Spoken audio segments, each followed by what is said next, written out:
Gaza city പിടിക്കാൻ കൂട്ടക്കുരുതി തുടർന്ന Israel. ഇന്ന് മാത്രം കുട്ടികൾ ഉൾപ്പെടെ 71 പേരെയാണ് ഇസ്രായേൽ സൈന്യം കൊന്നത്. താമസ കെട്ടിടങ്ങളെല്ലാം ഒന്നിനു പിറകെ ഒന്നായി തകർക്കുകയാണ്. ഇതിനായി സ്ഫോടക വസ്തുക്കൾ വഹിച്ച ഡ്രോണുകൾ സൈന്യം വ്യാപകമായി ഉപയോഗിക്കുന്നു. അതിനിടെ 47 ബന്ദികൾക്ക് വിട പറഞ്ഞുള്ള പോസ്റ്റർ ഹമാസ് പുറത്തുവിട്ടു. നെതന്യാഹു കൊല്ലാൻ തീരുമാനിച്ചാൽ ഞങ്ങൾക്ക് എന്ത് ചെയ്യാനാകും എന്ന് ചോദിച്ചാണ് പോസ്റ്റർ. ഇസ്രായേലിന്റെ പട്ടിണിക്കൊലയിൽ കുഞ്ഞുങ്ങളടക്കം 441 പേരുടെ ജീവനാണ് പൊലിഞ്ഞത്. വംശഹത്യയ്ക്ക് അമേരിക്കയുടെ സഹായവും തുടരുകയാണ്. $6 ബില്യൺ ആയുധങ്ങൾ ഇസ്രായേലിന് കൈമാറാൻ ട്രംപ് ഭരണകൂടം US കോൺഗ്രസിന്റെ അനുമതി തേടി.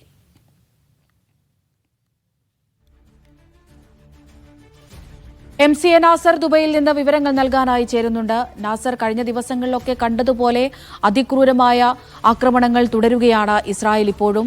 അപ്പോൾ പൂർണ്ണമായും ഹമാസിനെ അവിടെ നിന്ന് ഒഴിപ്പിക്കുക അല്ലെങ്കിൽ ജനങ്ങളെ അവിടെ നിന്ന് ഒഴിപ്പിക്കുക എന്നുള്ള നിലപാടിൽ നിന്ന് ഇസ്രായേൽ പിന്നോട്ടില്ല എന്നുള്ള കാര്യം വ്യക്തമാണ്. ഇപ്പോൾ ഏതൊക്കെ മേഖലകൾ കേന്ദ്രീകരിച്ചാണ് അതിശക്തമായ ആക്രമണം നടക്കുന്നത്? അവിടുത്തെ പ്രധാനമായിട്ടും ഗസ സിറ്റി കേന്ദ്രീകരിച്ചുകൊണ്ട് തന്നെയാണ് ആക്രമണം തുടർന്നുകൊണ്ടിരിക്കുന്നത്. കാരണം ഇന്ന് കൊല്ലപ്പെട്ട 71 പേരിൽ ഏതാണ്ട് 60 പേരും കൊല്ലപ്പെട്ടിരിക്കുന്നത് ഗസ സിറ്റിയിൽ തന്നെയാണ്.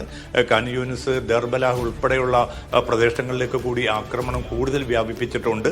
അതോടൊപ്പം തന്നെ കരസേനയുടെ സാന്നിധ്യം ഗസ സിറ്റിയോട് ചേർന്നുള്ള പല ഭാഗങ്ങളിലും കണ്ടതായിട്ടുള്ള റിപ്പോർട്ടുകൾ ദൃക്സാക്ഷികൾ ഉദ്ധരിച്ചുകൊണ്ട് അന്തർദേശീയ മാധ്യമങ്ങൾ പുറത്തുവിടുന്നുണ്ട്. പക്ഷേ അതിശക്തമായിട്ടുള്ള ചെറുത്തുനിൽപ്പും പല മേഖലകളിലും നേരിടുന്ന ഒരു സാഹചര്യം കൂടിയുണ്ട്.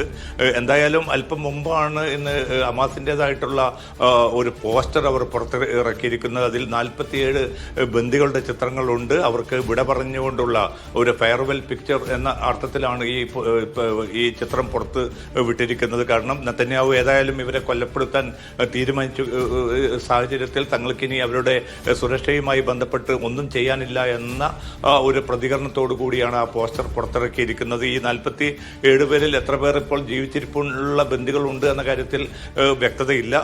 അക്കാര്യം ഈ പോസ്റ്ററിൽ സൂചിപ്പിച്ചിട്ടുമില്ല. ഈ ഒരു പോസ്റ്റർ കൂടി പുറത്തു വന്നതോടുകൂടി ജെറൂസലമിലും തെല്ലവീവിലും ഹൈഫയിലുമൊക്കെ വലിയ തോതിലുള്ള പ്രക്ഷോഭങ്ങൾ തുടർന്നുകൊണ്ടിരിക്കുന്നുണ്ട്. എത്രയും പെട്ടെന്ന് യുദ്ധം അവസാനിപ്പിക്കേണ്ടതുണ്ട്. കാരണം ഈ യുദ്ധം നീട്ടിക്കൊണ്ടുപോകുക എന്നത് നെതന്യാഹുവിന്റെ മാത്രം ഒരു രാഷ്ട്രീയ താല്പര്യമാണ്. ഇസ്രായേലി സമൂഹത്തെ സംബന്ധിച്ചിടത്തോളം ഈ യുദ്ധം എത്രയും മുമ്പേ തന്നെ നിർത്തേണ്ട ഒന്നായിരുന്നു. ഈ ബന്ദികളുടെ ജീവൻ പണയപ്പെടുത്തിക്കൊണ്ടുള്ള ഒരു നീക്കത്തിനും തങ്ങളില്ല. അതുകൊണ്ട് പൊതുസമൂഹത്തിന്റെ പൂർണ്ണ പിന്തുണയും ബന്ദികളുടെ ബന്ധുക്കൾ അഭ്യർത്ഥിച്ചിട്ടുണ്ട്. 10,000ങ്ങളാണ് ഇന്നിപ്പോൾ തെല്ലവീവ് ഉൾപ്പെടെയുള്ള നഗരങ്ങളിൽ അതിശക്തമായിട്ടുള്ള നെതന്യാഹു വിരുദ്ധ റാലിയിൽ അണിചേർന്നിരിക്കുന്നത്. പക്ഷേ ആക്രമണത്തിൽ യാതൊരു കുറവുമില്ല. നേരത്തെ സൂചിപ്പിച്ചതുപോലെ വ്യാപകമായി തന്നെ റിമോട്ട് നിയന്ത്രിത റോബോട്ടുകളെ പ്രയോജനപ്പെടുത്തിക്കൊണ്ട് വലിയ നശീകരണ ശക്തി ഈ ബോംബ് സ്ഫോടനങ്ങൾക്ക് ഉണ്ടാക്കാനും ആ പ്രദേശത്ത് മൊത്തം തന്നെ ഇല്ലായ്മ ചെയ്യാനുമുള്ള കൃത്യമായിട്ടുള്ള ലക്ഷ്യത്തോടു കൂടിയാണ് ഇത്തരം റോബോട്ടുകളെ ഇസ്രായേൽ സേന ഉപയോഗിച്ച് കൊണ്ടിരിക്കുന്നത്. ഏതാണ്ട് ഇപ്പോൾ ഗസ സിറ്റിയിൽ നിന്ന് മാത്രം 5 ലക്ഷത്തോളം പേർ പലായനം ചെയ്തു എന്നാണ് റിപ്പോർട്ടുകൾ വ്യക്തമാക്കുന്നത്. ഇനി ഒരു 4-5 ലക്ഷം പേർ കൂടി ഗസ സിറ്റിയിലുണ്ട്. അവർക്ക് പോകാൻ പോലും ഒരിടമില്ല. അതോടൊപ്പം തന്നെ ഈ ഭാഗങ്ങളിലേക്കുള്ള ഭക്ഷണ വിതരണം, കുടിവെള്ള വിതരണം, വൈദ്യുതി വിതരണം എല്ലാം തടസ്സപ്പെട്ട ഒരു സാഹചര്യത്തിൽ മരണത്തെ എല്ലാ അർത്ഥത്തിലും മരണത്തെ കാത്തുകഴിയുന്ന ഒരു ജനവിഭാഗമായിട്ട് ഈ ഗസ സിറ്റിയിൽ അവശേഷിക്കുന്ന ജനങ്ങൾ മാറുകയാണ്. പക്ഷേ ഇവരോടൊക്കെയും പോകാൻ പറഞ്ഞ മവാസിയുടെ അവസ്ഥ അതിലേറെ ദയനീയമാണെന്ന് റിപ്പോർട്ടുകൾ സൂചിപ്പിക്കുന്നു. കാരണം തെക്കൻ ഗസയിലെ ചെറിയൊരു പ്രദേശമായിട്ടുള്ള മവാസിയിൽ അത്രയേറെ ആളുകൾ ഇപ്പോൾ തന്നെ വന്ന് നിറഞ്ഞിരിക്കുന്ന ഒരു അവസ്ഥ. അതെ, അത് തന്നെയാണ് ഏറ്റവും പ്രധാനപ്പെട്ട പ്രശ്നം എന്ന് പറയുന്നത്. നാസർ, ഈ ആയിരങ്ങൾ ഇപ്പോൾ പലായനം ചെയ്യുന്നത് തുടരുകയാണ് കഴിഞ്ഞ കുറച്ച് ദിവസങ്ങളായി. ഇവരപ്പോൾ എങ്ങോട്ടാണ്, ഏത് മേഖലയിലേക്കാണ് പോകുന്നത്?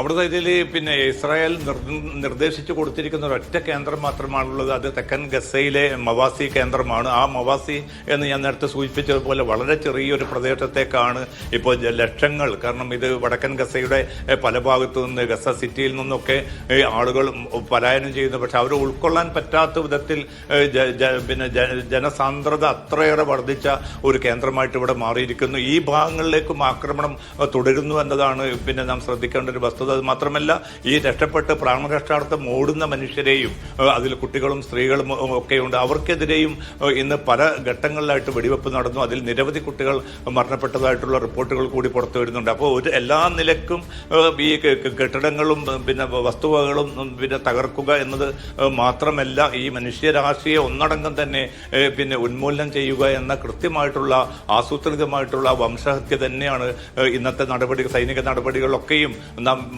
മനസ്സിലാക്കുന്നത്. അത്തരമൊരു നീക്കത്തിൽ തന്നെയാണ് ഇസ്രായേൽ സേന ഏർപ്പെട്ടിരിക്കുന്നത്.